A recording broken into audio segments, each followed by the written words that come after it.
श्रीमद् भागवत महापुराण का 68वां अध्याय परीक्षित के दिग्विजय तथा धर्म और पृथ्वी का संवाद। सूत जी कहते हैं, शौनक जी पांडवों के महापरायण के पश्चात भगवान के परम भक्त राजा परीक्षित श्रेष्ठ ब्राह्मणों की शिक्षा के अनुसार पृथ्वी का शासन करने लगे। उनके जन्म के साथ ज्योतिषों ने उनके संबंध में जो कुछ कहा था, वास्तव में वे सभी महान गुण उनमें विद्यमान थे। उन्होंने उत्तर की पुत्री इरावती से विवाह किया। उससे उन्होंने अनमेजय आदि 4 पुत्र उत्पन्न किए तथा कृपाचार्य को आचार्य बनाकर उन्होंने गंगा के तट पर 3 अश्वमेध यज्ञ किए, जिनमें ब्राह्मणों को पुष्कल दक्षिण दी गई। उन यज्ञों में देवताओं ने प्रत्यक्ष रूप में प्रकट होकर अपना भाग ग्रहण किया था। एक बार दिग्विजय करते समय उन्होंने देखा कि शूद्र के रूप में कलियुग राजा का भेष धारण करके एक गाय और बैल के जोड़े को ठोकरों से मार रहा है। तब उन्होंने उसे बलपूर्वक पकड़कर दंड दिया। शौनक जी ने पूछा, महाभाग्यवान सूत जी, दिग्विजय के समय महाराज परीक्षित ने कलियुग को दंड देकर ही क्यों छोड़ दिया, मार क्यों नहीं डाला? क्योंकि राजा का भेष धारण करने पर भी तथा तो वह अधम शूद्र ही जिसने गाय को लात से मारा था। यदि यह प्रसंग भगवान श्री कृष्ण की लीला से अथवा उनके चरण कमलों के मकरंद अथवा रस का पान करने वाले रसिक महानुभावों से संबंध रखता हो तो अवश्य कहिए। दूसरी व्यर्थ की बातों से क्या लाभ, उनमें तो आयु व्यर्थ नष्ट होती है। प्यारे सूत जी, जो लोग चाहते तो है मोक्ष, परंतु अल्पायु होने के कारण मृत्यु से ग्रस्त हो रहे हैं, उनके कल्याण के लिए भगवान यम का आवाहन करके उन्होंने यहाँ सामित्रिक कर्म में नियुक्त कर दिया गया है। जब तक यमराज यहाँ यह कर्म में नियुक्त है, तब तक किसी की मृत्यु नहीं होगी। मृत्यु से ग्रस्त मनुष्य लोक के जीव ही भगवान की सुधातुल्य लीला कथा का पान कर सके। इसलिए महर्षियों ने भगवान यम को यहाँ बुलाया है। एक तो थोड़ी आयु और दूसरे कम समझ, ऐसी अवस्था में संसार के मंद भाग्य विषयी पुरुषों की आयु व्यर्थ ही बीती जा रही है। नदी में रात और व्यर्थ के कामों में दिन। सूत जी ने कहा, जिस समय राजा परीक्षित कुरुजांगल देश में सम्राट के रूप में निवास कर रहे थे, उस समय उन्होंने सुना कि मेरी सेना द्वारा सुरक्षित साम्राज्य में कलयुग का प्रवेश हो गया है। इस समाचार से उन्हें दुख तो अवश्य हुआ, परंतु यह सोचकर कि युद्ध करने का अवसर हाथ लगा है, वे उतने दुखी नहीं हुए। इसके बाद युद्ध वीर परीक्षित ने धनुष हाथ में ले लिया। वे श्याम वर्ण के घोड़ों से जूते हुए सिंह की ध्वजा वाले सुसज्जित रथ पर सवार होकर दिग्विजय करने के लिए नगर से बाहर निकल पड़े। उस समय रथ, हाथी, घोड़े और पैदल सेना उनके साथ साथ चल रही थी। उन्होंने भद्रासव, कैतुमाल, भारत, उत्तरपुर और किमस पुरुष आदि सभी वर्षों को जीतकर वहां के राज्यों से भेंट ली। उन्हें उन देशों में सर्वस्त्र अपने पूर्वज महात्माओं का सुयश सुनने को मिला। उस यशोज्ञान से पद पद पर भगवान श्री कृष्ण महिमा प्रकट होती थी। इसके साथ ही उन्हें यह भी सुनने को मिला था कि भगवान श्री कृष्ण ने अश्वत्थामा के ब्रह्मास्त्र की ज्वाला से किस प्रकार उनकी रक्षा की थी। यदुवंशी और पांडवों में परस्पर कितना प्रेम था तथा पांडवों की भगवान श्री कृष्ण में कितनी भक्ति थी। जो लोग उन्हें ये चरित्र सुनाते, उन पर महामना राज्य परीक्षित बहुत प्रसन्न होते। उनके नेत्र प्रेम से खिल उड़ते थे। बड़ी उदारता से उन्हें बहुमूल्य वस्त्र और मणियों के हार उपहार रूप में देते। वे सुनते कि भगवान श्री कृष्ण ने प्रेमवश होकर पांडवों के सारथी का काम किया, उनके सभासद बने, यहाँ तक कि उनके मन के अनुसार काम करके उनकी सेवा भी की। उनके सखा तो थे ही, दूत भी बने। रात को शस्त्र ग्रहण करके वीरासन से बैठ जाते और शिविर का पहरा देते। उनके पीछे चलते, स्तुति करते तथा प्रणाम करते। इतना ही नहीं, अपने प्रेमी पांडवों के चरणों में उन्होंने सारे जगत को झुका दिया। तब परीक्षित की भक्ति भगवान श्री कृष्ण के चरण कमलों में और भी बढ़ जाती।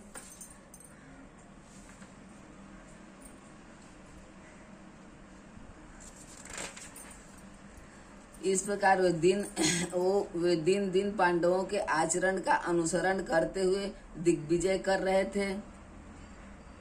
उन्हीं दिनों उनके शिविर से थोड़ी ही दूर पर एक आश्चर्यजनक घटना घटी।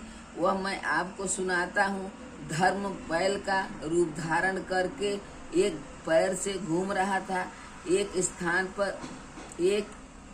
स्थान पर उसे गाय के रूप में पृथ्वी मिली। पुत्र की मृत्यु से दुखित माता के समान उसके नेत्रों से आंसुओं के झरने झर रहे थे। उसका शरीर श्रीहीन हो गया था। धर्म पृथ्वी से पूछने लगा। धर्म ने कहा, कल्याणी कुशल से तो हो, तुम्हारा सुख कुछ मलिन हो रहा है। तुम श्रीहीन हो रही हो। मालूम होता है तुम्हारे हृदय में कुछ न कुछ दुख अवश्य है। क्या तुम्हारा कोई संबंधी दूर देश में चला गया है जिसके लिए तुम इतनी चिंता कर रही हो? कहीं तुम मेरी तो चिंता नहीं कर रही हो? अब इसके 3 पैर टूट गए, एक ही पैर रह गया है। संभव है तुम अपने लिए शोक कर रही हो कि अब शूद्र तुम्हारे ऊपर शासन करेंगे। तुम्हें इन देवताओं के लिए भी खेद हो सकता है जिन्हें अब यज्ञों में आहुति दी जाती है, अथवा उस प्रजा के लिए भी जो वर्षा न होने के कारण अकाल एवं दुर्भिक्ष से पीड़ित हो रही है। देवी, क्या तुम राक्षस सरीखे मनुष्यों के द्वारा सताई हुई अरिच्छित स्त्रियों एवं आतर बालकों के लिए शोक कर रही हो? संभव है विद्या अब कुकर्मी ब्राह्मणों के चंगुल में पड़ गई है और ब्राह्मण विप्रद्रोही राजाओं की सेवा करने लगे हैं और इसी का तुम्हें दुख हो रहा है। आज के नाम मात्र के राजा तो 16 आने कलयुगी हो गए हैं। उन्होंने बड़े बड़े देशों को भी उजाड़ डाला है। क्या तुम उन राजाओं या देशों के लिए शोक कर रही हो? आज की जनता खान पान, वस्त्र, स्नान और स्त्री सहवास आदि से शास्त्रीय नियमों का पालन न करके स्वेच्छाचार कर रही है। क्या इसके लिए तुम दुखी हो? माँ पृथ्वी, अब समझ में आया हो न हो, तुम्हें भगवान श्री कृष्ण की याद आ रही होगी, क्योंकि उन्होंने तुम्हारा भार उतारने के लिए ही अवतार लिया था और ऐसी लीलाएं की थी जो मोक्ष का भी अवलंबन है। अब उनके लीला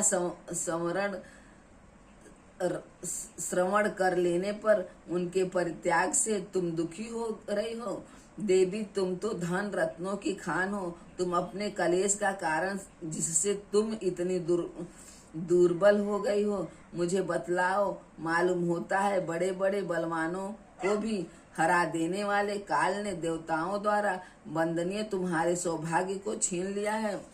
पृथ्वी ने कहा, धर्म, तुम मुझसे जो कुछ पूछ रहे हो वह सब स्वयं जानते हो। जिन भगवान के सहारे तुम सारे संसार को सुख पहुंचाने वाले अपने चारों चरणों से युक्त थे, जिनमें सत्य, पवित्रता, दया, क्षमा, त्याग, संतोष, सरलता, सम, दम, तम, समता, तितिक्षा, उपरीत, शास्त्र विचार, ज्ञान, वैराग, ऐश्वर्य, वीरता, तेज, बल, स्मृति, स्वतंत्रता, कौशल, क्रांति, धैर्य, कोमलता, निर्भीकता, विनय, शील, साहस, उत्साह, बल, सौभाग्य, गंभीरता, स्थिरता, आसिकता, कीर्ति, गौरव, निरहंकारता, ये 39 अपाकृत गुण तथा महत्वाकांक्षी पुरुषों के द्वारा वांछनीय शरणागत वत्सल आदि और भी बहुत से महान गुण उनकी सेवा करने के लिए नित्य निरंतर निवास करते हैं, एक क्षण के लिए भी उनसे अलग नहीं होते। उन्हीं समस्त गुणों के आश्रय सौंदर्य धाम भगवान श्री कृष्ण ने इस समय इस लोक से अपनी लीला सवरण कर ली है और यह संसार पापमय कलयुगी की कुदृष्टि का शिकार हो गया। यही देखकर मुझे बड़ा शोक हो रहा है। अपने लिए देवताओं में श्रेष्ठ तुम्हारे लिए देवता, पितर, ऋषि, साधु और समस्त वर्णों तथा आश्रमों के मनुष्य के लिए मैं शोकग्रस्त हो रही हूँ।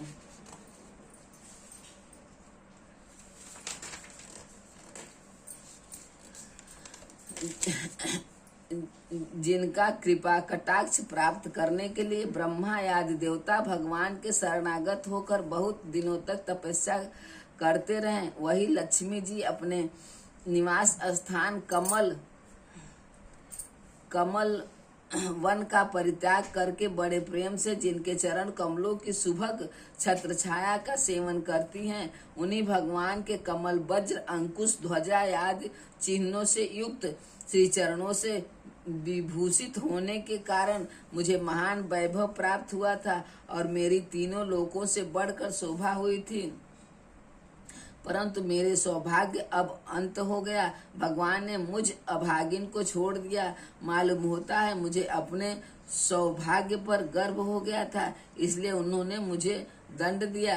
तुम अपने 3 चरणों के कम हो जाने से मन ही मन कुढ़ रहे हो, अतः अपने पुरुषार्थ से तुम्हें अपने ही अंदर पुनः सब अंगों से पूर्ण एवं समस्त कर देने के लिए अत्यंत रमणीय श्याम सुंदर विग्रह से यदुवंशी में प्रकट हुए और मेरे बड़े भारी भार को जो असुरवंशी राजाओं की सैकड़ों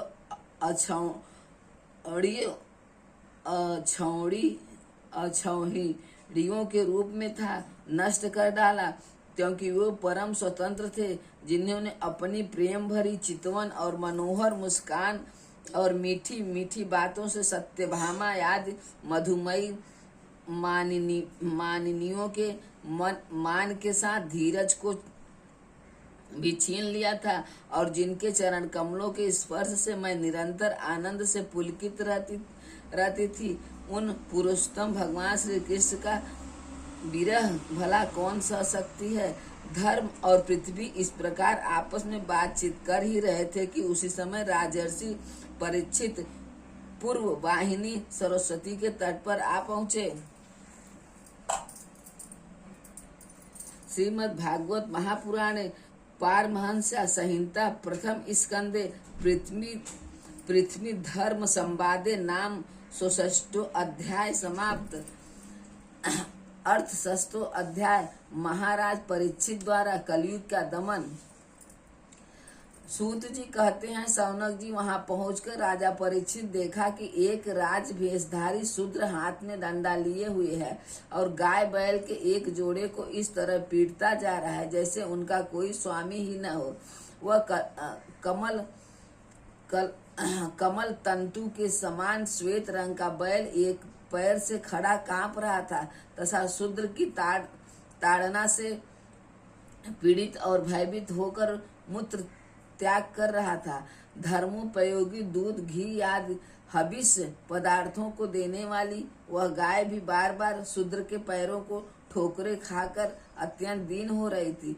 एक तो वह स्वयं ही दुबली पतली थी, दूसरे उसका बछड़ा भी उसके पास नहीं था। उसे भूख लगी हुई थी और उसकी आंखों में आंसू बहते जा रहे थे। स्वर्ण जड़ित रथ पर चढ़े हुए राजा परीक्षित ने अपना धनुष चढ़ाकर मेघ के समान गंभीर बाणी से उसको ललकारा, अरे तू कौन है जो बलवान होकर भी मेरे राज्य के इन दुर्बल प्राणियों को बलपूर्वक मार रहा है। तूने नट की भांति भेष तो राजा का सा बना रखा है, परंतु कर्म से तू शूद्र जान पड़ता है। हमारे दादा अर्जुन के साथ भगवान श्री कृष्ण के परम धाम पधार जाने पर इस प्रकार निर्जन स्थान में निरपराधों पर प्रहार करने वाला तू अपराधी है, अब वध के वेग है। उन्होंने धर्म से पूछा, कमल नाल के समान आपका श्वेत वर्ण है, 3 पैर न होने पर भी आप एक पैर से चलते फिरते हैं, यह देखकर मुझे बड़ा कष्ट हो रहा है। बतलाइए, आप क्या बैल के रूप में कोई देवता है? अभी यह भूमंडल कुरुवंशी नरपतियों के बाहुबल से सुरक्षित है, इसमें आपके सिवा और किसी भी प्राणी की आंखों से शोक के आंसू बहते मैंने नहीं देखा। धेनु पुत्र, अब आप शोक न करें, इस शूद्र से निर्भय हो जाइए। गो माता, मैं दुष्टों को दंड देने वाला हूँ, अब आप रोइए नहीं, आपका कल्याण हो। देवी, जिस राज्य के राजा में दुष्टों के उपद्रव से सारी प्रजा त्रस्त रहती है, उस मत वाले राजा की कीर्ति, आयु, ऐश्वर्य और परमलोक नष्ट हो जाते हैं। राजाओं का परम धर्म यही है कि वे दुखियों का दुख दूर करें। यह महादुष्ट और प्राणियों को पीड़ित करने वाला है, अतः मैं अभी इसे मार डालूंगा। सुरभि नंदन, आप तो 4 पैर वाले जीव हैं, आपके 3 पैर किसने काट डाले? श्री कृष्ण के अनुनायी राजाओं के राज्य में कभी कोई भी आपकी तरह दुखी न हो। वृषभ, आपका कल्याण हो। बताइए, आप जैसे निरपराध साधुओं का अंग भंग करके किस दुष्टों ने पांडवों की कीर्ति में कलंक लगाया है? जो किसी निरपराध प्राणी को सताता है, उसे चाहे वह कहीं भी रहे, मेरा भय अवश्य होगा। दुष्टों का दमन करने से साधुओं का कल्याण ही होता है। जो उदंड व्यक्ति निरपराध प्राणियों को दुख देता है, वह चाहे साक्षात देवता ही क्यों न हो, मैं उसकी बाजूबंद से विभूषित भुजा को काट डालूंगा। बिना आपत्ति काल के मर्यादा का उल्लंघन करने वाले को शास्त्र अनुसार दंड देते हुए अपने धर्म में स्थित लोगों का पालन करना राज्यों का परम धर्म है। धर्म ने कहा, राजा, आप महाराज पांडवों के वंशज हैं, आपका इस प्रकार दुखियों के आश्वासन देने आपके वेग ही है, क्योंकि आपके पूर्वजों के श्रेष्ठ गुणों ने भगवान श्री कृष्ण को उनका सारथी और दूत याद बना दिया था। नरेंद्र, शास्त्रों के विभिन्न वचनों से मोहित होने के कारण हम उस पुरुषों को नहीं जानते जिससे कलेशों के कारण उत्पन्न होते हैं। जो लोग किसी भी प्रकार के दैत्य को स्वीकार नहीं करते हैं, अपने आप को ही अपने दुख का कारण बतलाते हैं। कोई प्रारब्ध को कारण बतलाते हैं, तो कोई कर्म को, कुछ लोग स्वभाव को, तो कुछ लोग ईश्वर को दुख का कारण मानते हैं। किन्हीं का ऐसा भी निश्चय है कि दुख का कारण न तो तर्क के द्वारा जाना जाता है और न वर्णों के द्वारा बतलाया जा सकता है। राजर्षि, अब इनमें कौन सा मत ठीक है, यह आप अपनी बुद्धि से ही विचार लीजिए। सूत जी कहते हैं, ऋषि श्रेष्ठ शौनक जी, धर्म का यह प्रवचन सुनकर सम्राट परीक्षित बहुत प्रसन्न हुए, उनका खेद मिट गया। उन्होंने शांति चित्त होकर उनसे कहा, परीक्षित ने कहा, धर्म का तत्व जानने वाले वृषभ देव, आप धर्म का उपदेश कर रहे हैं। अवश्य आप वृषभ के रूप में स्वयं धर्म हैं। आपने अपने को दुख देने वाले का नाम इसलिए नहीं बताया है कि अधर्म करने वाले को जो नरकादिक प्राप्त होते हैं, वे ही चुगली करने वाले को भी मिलते हैं, अथवा यही सिद्धांत निश्चित है कि प्राणियों के मन और वाणी से परमेश्वर की माया के स्वरूप का निरूपण नहीं किया जा सकता। धर्म देव, सतयुग में आपके 4 चरण हैं, तप, पवित्रता, दया और सत्य। इस समय अधर्म के अंश, गर्भ, आसक्ति और मद से 3 चरण नष्ट हो चुके हैं।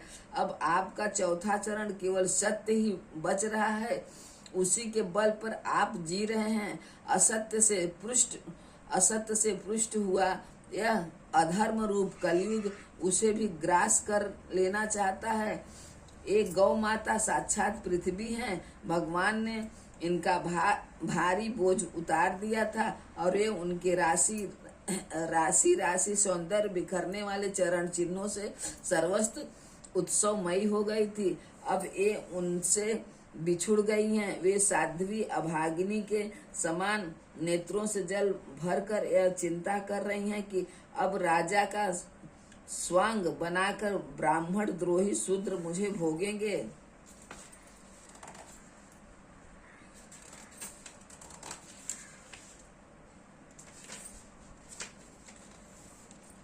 महारथी परीक्षित ने इस प्रकार धर्म और पृथ्वी को सांत्वना दी। फिर उन्होंने अधर्म के कारण रूप कलयुग को मारने के लिए तीक्ष्ण तलवार उठाई।